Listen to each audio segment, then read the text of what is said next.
This can't be true. None of it really added up. Nothing makes sense of what's written in the book. I was angry, really angry. The Salt Path is marketed as an unflinchingly honest true story. But last month I revealed that the real story behind the bestseller is much darker.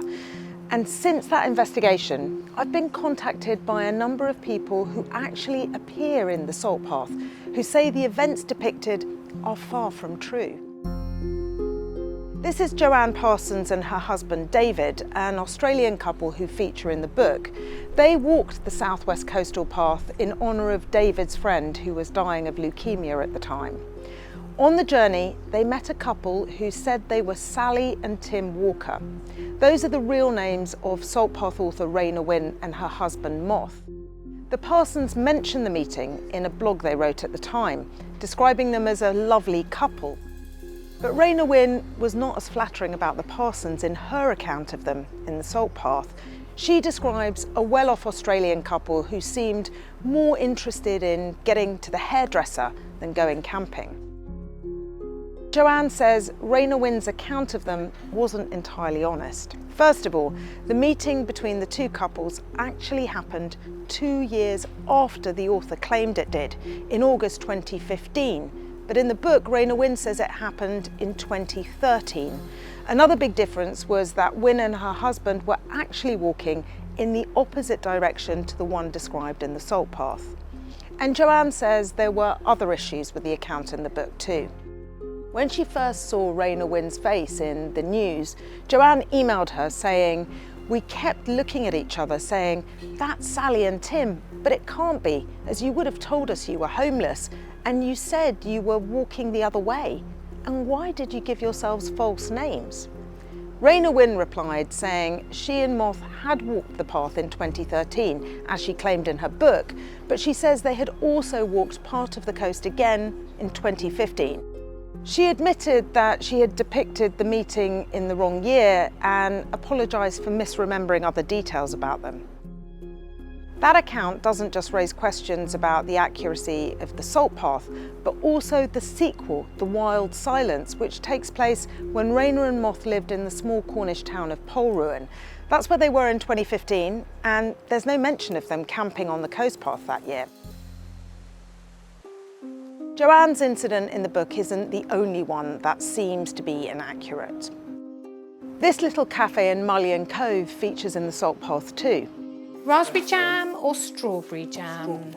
Again, the depiction was unkind, and its current owner says untrue. All okay for you? It really upset me. This can't be true. None of it really added up. The Salt Path describes Raynor and Moth at a busy cafe where things turn sour as the male owner appears, unleashing a tirade at the waiter. "What the fuck do you think you're doing?" he shouts. "There's 2 tables out there, uncleared. What do I pay you for? You're fucking lazy." According to the book, the waiter gives the couple a free panini each before announcing that he's quitting. I was racking my brains thinking none of it made sense. So it's always been a family owner, so for a man to have come in and spoke so awful to a member of staff, it didn't ring true. What are you going to have today?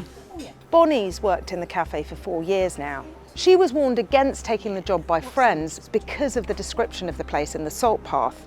She's now sure those events didn't happen.